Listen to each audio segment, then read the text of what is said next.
Hello बच्चों, आप लोगों के क्या हाल चाल हैं। आई थिंक आप सब लोग बहुत अच्छे होंगे और बहुत मन लगाकर अपनी स्टडीज़ कर रहे होंगे। बच्चों, आज हम एक नया चैप्टर, एक न्यू चैप्टर स्टार्ट करते हैं, दैट इज़ बाइनोमियल थ्योरम। और ये आपके 11th में तो है ये टॉपिक, और कंपटीशन के पॉइंट से बहुत इम्पॉर्टेंट है। ठीक है, तो हम देखते हैं बाइनोमियल थ्योरम होता क्या है। ठीक है, तो देखिए देखिए बच्चों, यदि मैं आपसे ये कहूँ x प्लस वाई का स्क्वायर, इसका आप एक्सपांशन करिए तो आप बहुत आराम से कर देंगे। X square plus 2xy plus Y square,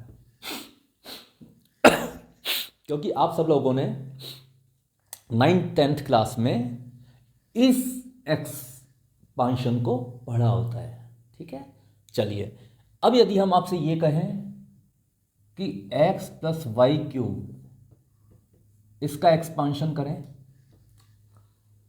तो ये भी एक्सपांशन आपने पढ़ा होता है, आप जानते हैं।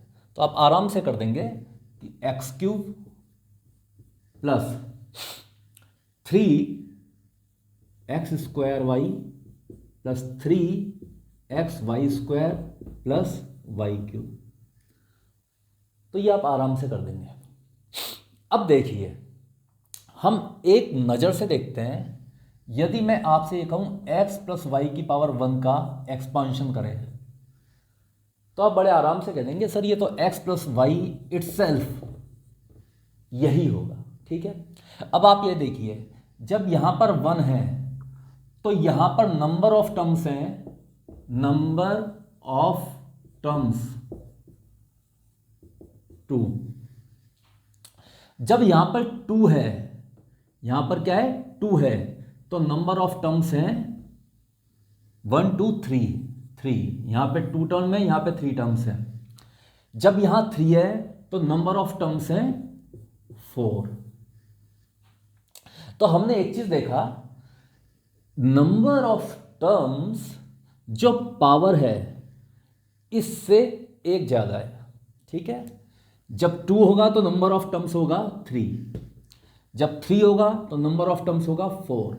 इसी तरह से यदि मैं x प्लस वाई की पावर सपोज करो 7 कर दूं, और मैं कहूं कि यहां इसका जब हम एक्सपांशन करेंगे तो नंबर ऑफ टर्म्स कितने होंगे, नंबर ऑफ टर्म्स कितने होंगे, तो आप मुझे कह देंगे सर यहां 7 है तो नंबर ऑफ टर्म्स हो जाएगा 8। जो पावर है इससे एक ज्यादा नंबर ऑफ टर्म्स हो जाएंगे। ठीक है, ये आ गई बात समझ में। तो सबसे पहले तो हमने ये देख लिया, जब हम x प्लस वाई की पावर कुछ भी करेंगे तो नंबर ऑफ टर्म्स जो होंगे वो पावर से एक ज़्यादा हो जाएगा। अच्छा, एक बात बहुत इंपॉर्टेंट, जब यहाँ x प्लस वाई स्क्वायर किया था तो यहाँ हमने देखा था जो फर्स्ट टर्म था वो x की पावर 2 था। फिर जब हमने अगला टर्म देखा तो यहाँ पावर 2 से एक पावर कम हो गई, यहाँ 1 हो गई, अब y की पावर 1 आ गई, और यहाँ पर x की पावर फिर 1 कम हो गई, यहाँ x की पावर 0 हो गई, और y की पावर फिर 1 बढ़ जाएगी 2। चलो हम यही चीज़ यहाँ देखते हैं। यहाँ सबसे पहले टर्म में x की पावर क्यूब था। ठीक है, अगले टर्म में ये पावर 1 कम हो जाएगी 2, और इसकी एक पावर आ जाएगी, आ गई। फिर अगले टर्म में इसकी एक पावर फिर कम हो जाएगी, 2 से 1 हो गई, और इसकी एक पावर इंक्रीज हो जाएगी 2। फिर अगले टर्म में इसकी पावर फिर कम हो जाएगी 1, तो x की पावर 0 हो जाएगी, और इसकी पावर बढ़ जाएगी y क्यूब। तो हमने एक रूल देखा, हमने एक पैटर्न को समझा कि जब हम x प्लस वाई का कोई भी पावर लेते हैं, उसका एक्सपांशन करते हैं, तो फर्स्ट टर्म में x की पावर सबसे ज़्यादा होती है, फिर धीरे धीरे धीरे x की पावर यानी फर्स्ट वाले टर्म की पावर कम होती जाती है, और अगले वाले टर्म की पावर इंक्रीज हो जाती है, और लास्ट टर्म में x की पावर यानी फर्स्ट टर्म की पावर 0 हो जाती है, और सेकंड टर्म की पावर मैक्सिमम हो जाती है, यानी क्यूब हो जाएगी। इस वाले केस में फर्स्ट टर्म में एक्स की पावर 7 रहेगी और लास्ट वाले टर्म में एक्स की पावर 0 हो जाएगी, लेकिन वाई की पावर 7 हो जाएगी। ठीक है, तो हमने ये देखा कि x प्लस वाई की पावर हम कुछ भी करते हैं वो एक सर्टेन रूल को फॉलो करता है, वो एक निश्चित रूल को फॉलो करता है, एक लॉ को फॉलो करता है, एक नियम को फॉलो करता है। और वो नियम ये है कि फर्स्ट टर्म की पावर सबसे ज़्यादा होगी, फिर धीरे धीरे कम होती फर्स्ट टर्म की पावर तो 0 हो जाएगी और सेकंड वाले टर्म की पावर धीरे धीरे इंक्रीज होगी और लास्ट टर्म में सेकंड वाले टर्म की पावर सबसे ज़्यादा हो जाएगी, जैसा कि यहां हो रहा है, जैसा कि यहां हो रहा है। Is it clear? और नंबर ऑफ टर्म्स पावर से एक ज़्यादा होगा। यहां 2 है तो नंबर ऑफ टर्म्स 3 हो जाएगा, यहां 3 है तो नंबर ऑफ टर्म्स 4 हो जाएगा, यहां 7 है तो नंबर ऑफ टर्म्स 8 हो जाएगा। ठीक है, तो ये तो मैंने आपको एक जनरल रूल बताया कि बाइनोमियल थ्योरम जिसने भी दी है, जिस भी भाई साहब ने दी है बाइनोमियल थ्योरम, ठीक है, उन्होंने इस चीज को देखा और समझा कि एक्चुअल हो क्या रहा है और फिर इसी चीज को अप्लाई कर दी। तो बाइनोमियल थ्योरम जो हायर पावर्स हैं उनके एक्सपांशन को बताने वाली थ्योरम है। बाइनोमियल थ्योरम को हम यूज करके x प्लस वाई की पावर, यदि मान लो मैं 100 ले लूं, x प्लस वाई की पावर 100, तो मैं इसका एक्सपांशन कर सकता हूं। बाइनोमियल थ्योरम का यही एक यूज है, यही यूटिलाइजेशन है कि हम हायर पावर्स को भी एक्सपांशन कर सकते हैं एक सर्टेन रूल को फॉलो करते हुए। ठीक है, तो आप इसको पॉज करें, नोट डाउन करें। अब मैं आपको बाइनोमियल थ्योरम होती क्या है ये बताता हूं। ठीक है,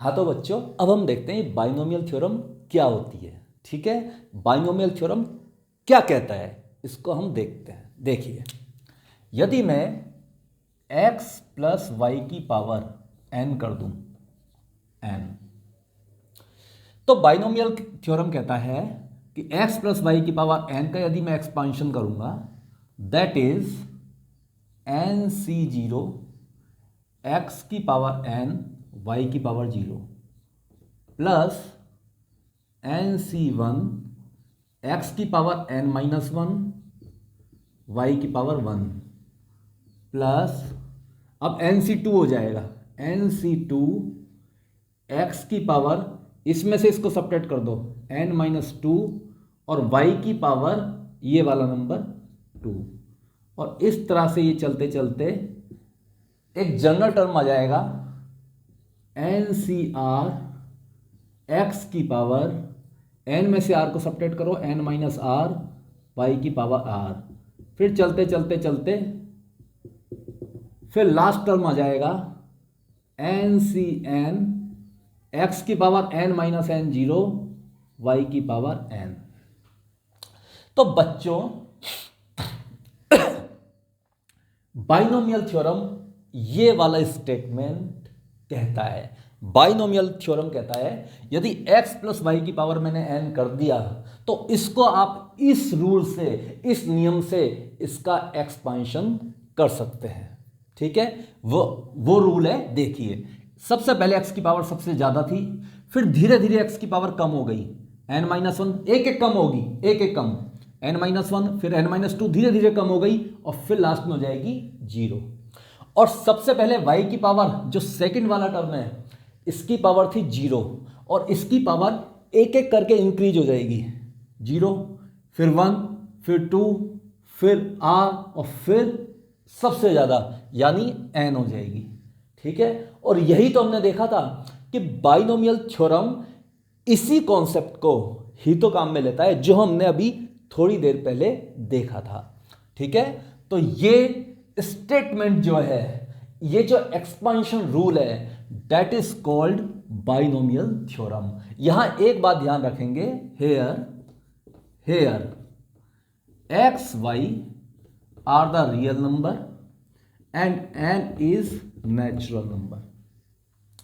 x और y रियल नंबर है और यहां n जो है ये एक नेचुरल नंबर है। ठीक है, अब देखिए NCR क्या हो जाएगा। NCR आप जानते ही हैं, n factorial upon r factorial n minus r factorial. Is it clear. और n फैक्टोरियल क्या होता है ये भी आप जानते हैं। n फैक्टोरियल का मतलब होता है सबसे पहले n को रखा, फिर इससे एक नंबर कम किया, मल्टीप्लाई किया, फिर 2 नंबर कम किया, इस तरह से करते करते 3 इंटू 2 इंटू 1 इस तरह से आ जाएंगे। ठीक है, मतलब कहने का मतलब मेरा यह है, n फैक्टोरियल का मतलब है जैसे 5 फैक्टोरियल लिया तो सबसे पहले 5 रखा, फिर एक नंबर कम किया 4, फिर एक कम किया 3, फिर एक कम किया 2 और लास्ट में 1 तक आ जाएंगे। तो n फैक्टोरियल का मतलब ये होता है, 5 फैक्टोरियल का मतलब ये होता है। Is it clear. तो ये बातें तो हमने फैक्टोरियल वाले चैप्टर्स में देख लिया था। तो NCR क्या होता है, n फैक्टोरियल क्या होता है, ये हम ऑलरेडी जानते हैं। ठीक है, तो दिस इज बाइनोमियल थ्योरम। तो आप इसको पॉज करें, इसको राइट डाउन करें। मैं इसका एक एग्जांपल लेता हूं।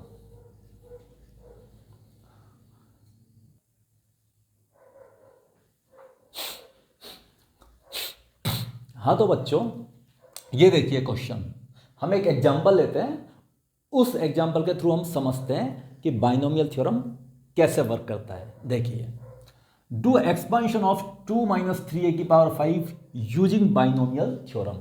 ठीक है, तो देखिए 2 माइनस 3a की पावर 5 इसका हमें एक्सपेंशन करना है।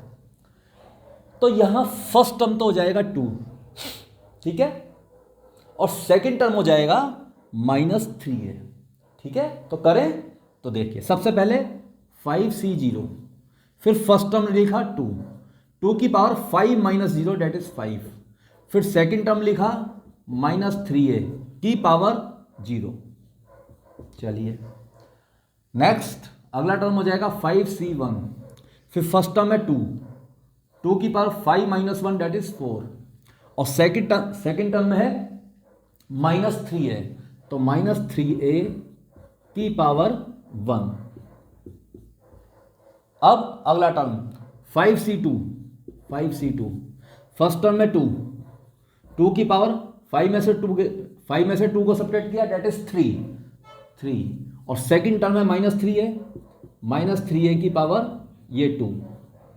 फिर अगला टर्म 5c3, 2 की पावर 5 में से 3 गया डेट इज 2, माइनस 3a इसकी पावर 3। फिर अगला टर्म 5c4, 2 की पावर 5 में से 4 गया डेट इज 1, और माइनस 3a की पावर 4, और लास्ट टर्म 5c5, 2 की पावर 5 में से 5 गया डेट इज 0, माइनस 3a की पावर 5। Is it clear. तो क्या हो गया 5c0। चलिए अब देखिए ध्यान से, 5c0 क्या होता है, देखिए ध्यान से, 5c0 की वैल्यू होती है 5 factorial upon 0 factorial into 5 minus 0 5 factorial. तो ये और ये कैंसिल, और 0 फैक्टोरियल होता है 1, तो 5c0 हो जाएगा 1, तो ये तो 1 हो गया, तो 2 की पावर 5,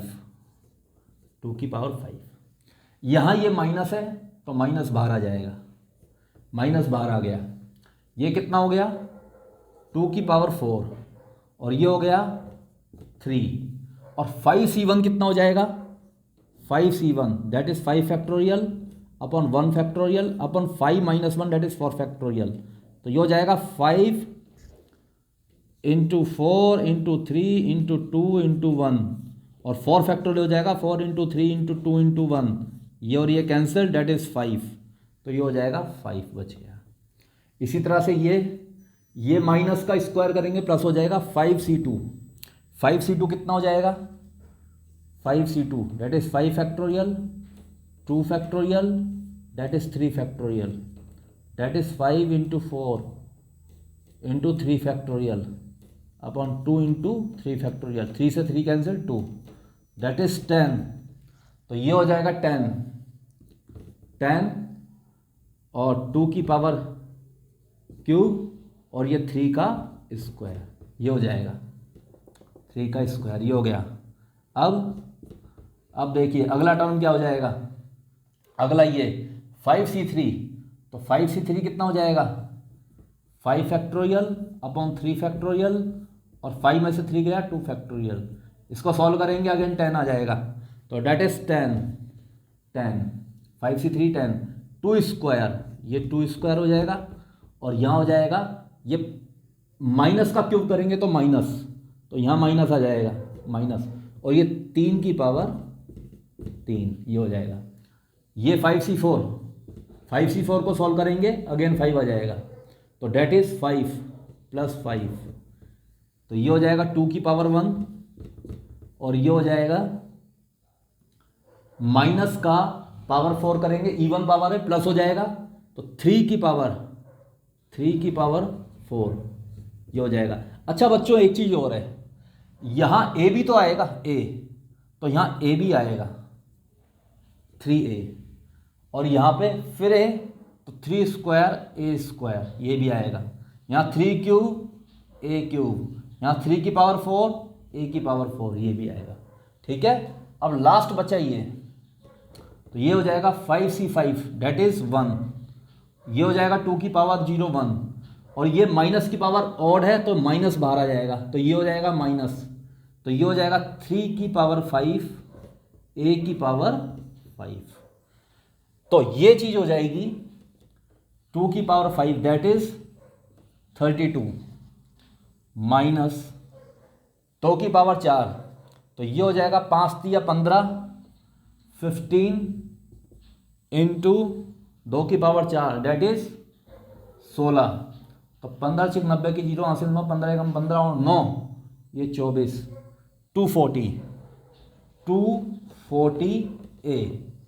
240a प्लस ये हो जाएगा 10, तो 10 इंटू ये हो जाएगा 2 की पावर 3 8 इंटू 3 की पावर ये 9, तो 9 8 72, ये 720 720 और ये हो जाएगा a स्क्वायर, ये आ गया माइनस, ये हो जाएगा 3 × 9 27 इंटू 4 27 इंटू 4, तो 7 × 28 का 8 हासिल 2 4 दूनी 8 और 2 10, ये और ये 10, तो 1080 ये और डेट इज a क्यूब, ये हो जाएगा प्लस 3 की पावर 4, ये हो जाएगा 81 इंटू 10 810, 3 की पावर 4 हो गए 81 और ये हो गया 10, तो 810 और a की पावर 4 ये हो गया, और ये हो जाएगा माइनस 3 की पावर 5 दैट इज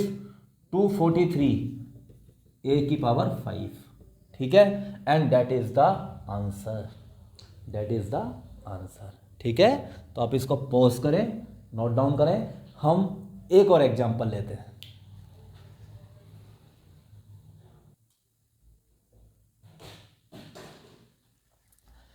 हाँ तो बच्चों हम एक नेक्स्ट एग्जांपल लेते हैं। डू एक्सपेंशन ऑफ 2 + 1/x की पावर 4 यूजिंग बाइनोमियल थ्योरम। अच्छा ये देखिए क्वेश्चन ये वाला है 2 + 1/x की पावर 4, इसका हमको बाइनोमियल थ्योरम को यूज करके एक्सपेंशन करना है। अच्छा यहाँ पावर कितनी है 4, तो हम एक चीज तो समझ गए, पावर 4 है तो नंबर ऑफ टर्म्स कितनी हो जाएगी 5। ठीक है, क्योंकि हमने अभी ये पढ़ा था, ये सीखा था कि जितना पावर होता है उससे एक ज़्यादा नंबर ऑफ टर्म्स होते हैं। तो यहाँ पावर 4 है तो नंबर ऑफ टर्म्स हमें पहले ही पता है 5 होनी है। ठीक है, तो देखिए क्या हो जाएगा, करें तो ये हो जाएगा 4c0, फर्स्ट टर्म में 2 की पावर 4 - 0 डेट इज 4 1/x की power 0, second term plus 4c1 2 की पावर, जो फर्स्ट टर्म है 2 की पावर, ये कितना हो जाएगा, ये है 4c1, तो 4 में से 1 गया तो 3, और सेकेंड टर्म में 1/x की पावर 1, फिर थर्ड टर्म हो जाएगी 4c2, फर्स्ट टर्म में 2 टू की पावर 4 में से 2 गया तो 2, और सेकेंड टर्म में 1/x की पावर 2, फिर 4c3, ये हो जाएगी फोर्थ टर्म हो जाएगी, फिर 2 फर्स्ट टर्म, 4 में से 3 गया तो 1, और सेकेंड टर्म में 1/x, सेकेंड टर्म में 1/x की पावर हो जाएगा 3, और लास्ट हो जाएगा 4c4, 2 की पावर 4 में से 4 गया तो 0, और सेकेंड टर्म में 1/x, इसकी पावर हो जाएगी 4। तो ये हो जाएगा 4c0 डेट इज 1, तो 2 की पावर 4, ये हो जाएगा 4c1 डेट इज 4, तो 4 इंटू 2 की पावर 3, तो ये हो जाएगा 4 इंटू 2 की पावर 3, 1/x, ये हो जाएगा 4c2। तो 4c2 कितना हो जाएगा यदि सॉल्व करें हम यदि सॉल्व करें इसको 4c2, तो that is 4 factorial upon 2 factorial, तो that is 4 into 3 into 2 factorial, that is 2 factorial 2 से 2 कैंसिल 2, 3 दूनी 6, तो that is what 6, 4c2 6 into 2 की पावर 2, डेट इज 1/x², और ये अगेन क्या हो जाएगा 4c3 4 इंटू 2 की पावर 1/x³, और 4c4 हो जाएगा 1, तो ये हो जाएगा 2 की पावर 0 1 1/x की पावर 4, तो ये हो जाएगा 2 की पावर 4 16, ये हो जाएगा 8 चौक 32 32/x, ये हो जाएगा 6 और चौक 24 24/x², ये हो जाएगा 4 दूनी 8 8/x³, और ये हो जाएगा 1/x की पावर 4। तो यदि मैं इसका एक्सपांशन करूंगा तो ये हो जाएगा, और इसको मैं सॉल्व करूंगा तो फिर मुझे ये फाइनल रिजल्ट मिल जाएगा। ठीक है, और यहाँ हमने एक चीज़ और देखा बहुत इंपॉर्टेंट, देखिए जब फर्स्ट टर्म होगा तो यहाँ 0 आएगा, ठीक है, जब सेकंड टर्म होगा तो यहाँ 1 आएगा, जब थर्ड टर्म होगा तो यहाँ 2 आएगा, जब फोर्थ टर्म होगा तो यहाँ 3 आएगा, जब फिफ्थ टर्म होगा तो यहाँ 4 आया। इसका मतलब यह है कि जो भी टर्म हम लेंगे, सपोज करो यहाँ पे सपोज करो ये है कोई सपोज करो x प्लस वाई की पावर 100, सपोज करो इसका मुझे टर्म चाहिए, कौन सा टर्म चाहिए मुझे, सपोज करो इसमें मुझे 80 टर्म चाहिए, x प्लस वाई की पावर 100, इसका जब मैं एक्सपांशन करूंगा तो मुझे इसमें जो 80वां टर्म है, जो 80th टर्म है वो फाइंड आउट करना है। तो टर्म कौन सा है 80th, तो नीचे क्या आएगा 79, क्योंकि जब टर्म 3 था तो नीचे आया था 2, जब टर्म 5th था तो नीचे 4 आया था, जब टर्म 4th था तो नीचे आया था 3, तो जब टर्म 80th होगा तो नीचे आएगा 79, यानी 100 C79। ठीक है, फर्स्ट टर्म में x, तो x की पावर इसमें से इसको सब्ट्रैक्ट करो, दैट इज 21, और सेकंड टर्म में y की पावर ये हो गया 79। ठीक है, तो आप इसको पॉज करें, नोट डाउन करें, हम आगे चलते हैं।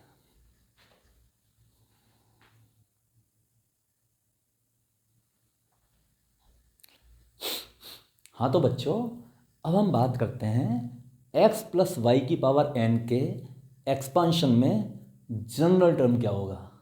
ठीक है, x प्लस वाई की पावर n का जो हम एक्सपांशन करेंगे उसमें जनरल टर्म क्या होगा। ठीक है, तो हम जनरल टर्म की बात कर रहे हैं, व्हाट इज जनरल टर्म। ठीक है, तो देखिए यदि मैं x प्लस वाई की पावर n का एक्सपांशन करूंगा, ठीक है, तो इसमें फर्स्ट टर्म भी आएगा, कौन कौन से टर्म आएंगे, फर्स्ट भी आएगा, सेकंड भी आएगा, थर्ड भी आएगा, फोर्थ भी आएगा, और कितने टर्म्स आएंगे टोटल, यहाँ n है तो टोटल टर्म्स आएंगे n+1, यानी Tn+1 टर्म भी आएगा। Is it clear. तो इसके कहीं बीच में r+1th टर्म भी होगा, r+1th टर्म, सपोज करो ये फर्स्ट टर्म, ये सेकंड, ये थर्ड, ये फोर्थ, कहीं ना कहीं यहां पर r+1 टर्म भी होगा। ठीक है, तो r+1 टर्म क्या होगा? अब देखिए हम किस टर्म की बात कर रहे हैं? General term, that is r+1th term. मैंने मान लिया कोई r+1th टर्म है जो कहीं बीच में लाई कर रहा है, ठीक है। अब देखिए r+1th टर्म की बात करेंगे तो यहां आएगा NC, r+1 है तो r आएगा, ये तो बात अभी हम कर चुके हैं। यदि मैं 80th टर्म की बात करूंगा तो 79 आएगा, यदि मैं 44 टर्म की बात करूंगा तो 43 आएगा, यदि मैं 90th 90वां टर्म की बात करूंगा तो 89 आएगा, एक कम आता है। तो यदि मैं r+1th टर्म की बात करूंगा तो यहां आएगा r, तो NCr आ गया। अब फर्स्ट टर्म में x, तो x की पावर n में से r को सब्ट्रैक्ट करो, n - r, और y की पावर r हो जाएगा ये r। तो that is the general term, ये आपका जनरल टर्म हो जाएगा, ठीक है। एक एग्जाम्पल से इसको अंडरस्टैंड करते हैं। देखिए एक एग्जाम्पल लेते हैं, √2 + √3, इसकी पावर सपोज करो है 50, ठीक है। इसमें हमें जनरल टर्म बताना है। √2 + √3 की पावर 50, इसके बाइनोमियल एक्सपेंशन में हमें जनरल टर्म को फाइंड आउट करना है। तो जनरल टर्म हो जाएगा TR+1th term, that is NCR, तो 50C, r+1th टर्म की बात हो रही है, तो नीचे क्या आएगा? r, यहां क्या आएगा? r, क्योंकि यहां से एक कम आता है, यहां से एक कम आता है, ठीक है, r आ जाएगा। अब फर्स्ट टर्म है √2, तो √2 की पावर हो जाएगी 50 - r, और सेकंड टर्म में √3, तो √3 की पावर हो जाएगी ये r, तो ये हो जाएगा जनरल टर्म, ठीक है। चलो एक और एग्जांपल लेते हैं, सपोज करिए x - 1/x की पावर 100 है, ठीक है। इसमें हमें जनरल टर्म बताना है, तो जनरल टर्म कौन सा होगा? r+1th term, that is n क्या है? 100C, r+1th टर्म की बात हो रही है तो यहां आ जाएगा r। फर्स्ट टर्म में x, तो x की पावर हो जाएगा 100 - r, इज इट क्लियर? अब देखिए जो सेकंड टर्म है दैट इज -1/x, तो इसकी पावर हो जाएगा r। जो फर्स्ट टर्म में x, इसकी पावर हो जाएगा 100 - r, और जो सेकंड टर्म है -1/x, इसकी पावर हो जाएगा r। अब इसको सॉल्व करते हैं, तो ये 100CR आ जाएगा, ये -1 की पावर r है तो ये भी आ जाएगा बाहर, -1 की पावर r, और ये x की पावर 100 - r, और ये नीचे क्या है? x की पावर r, तो ये भी ऊपर जाएगा, तो ये भी -r हो जाएगा, तो -r और -r मिलके हो जाएंगे -2r, तो यहां आ जाएगा -2r। Is it clear? तो इसके एक्सपांशन में जनरल टर्म ये वाला आ जाएगा, ठीक है। तो आप इसको पॉज करें, नोट डाउन करें, हम इस पे एक प्यारा सा क्वेश्चन लेते हैं।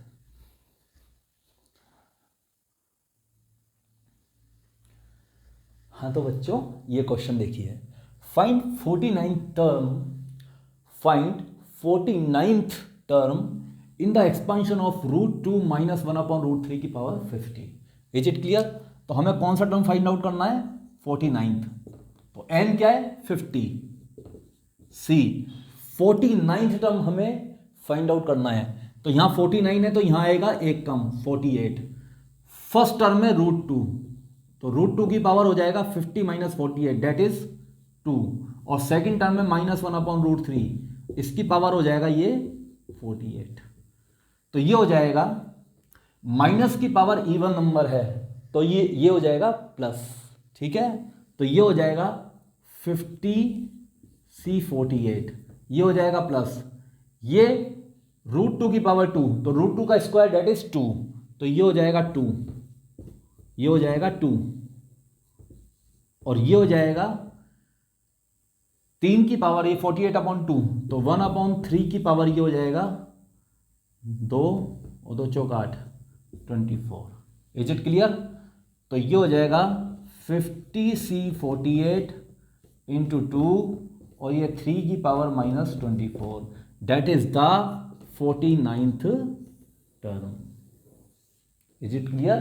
तो ये इसका 49th टर्म आ जाएगा।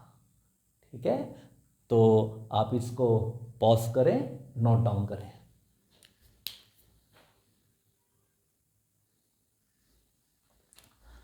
हाँ तो बच्चों, आज हमने बाइनोमियल थ्योरम को स्टडी किया। हमने देखा कि कैसे बाइनोमियल थ्योरम का इन्वेंशन हुआ होगा, कैसे पता लगा होगा कि एक पर्टिकुलर थ्योरम को स्टेट किया जाए, कैसे इस थ्योरम को दिया जाए। तो इसका हमने बेसिक देखा, फिर हमने बाइनोमियल थ्योरम क्या होता है ये देखा, हमने बाइनोमियल थ्योरम पे क्वेश्चंस भी किए और काफ़ी अच्छे अच्छे क्वेश्चंस हमने करके इसको अंडरस्टैंड किया। ठीक है, तो आप बाइनोमियल थ्योरम पे जो क्वेश्चंस हैं उनकी प्रैक्टिस करें, जो भी बुक आपके पास है उसमें से आप क्वेश्चन कर सकते हैं। ठीक है, और आगे की बात हम नेक्स्ट लेक्चर में करेंगे। ठीक है, तो आज के लिए इतना ही। Thank you very much.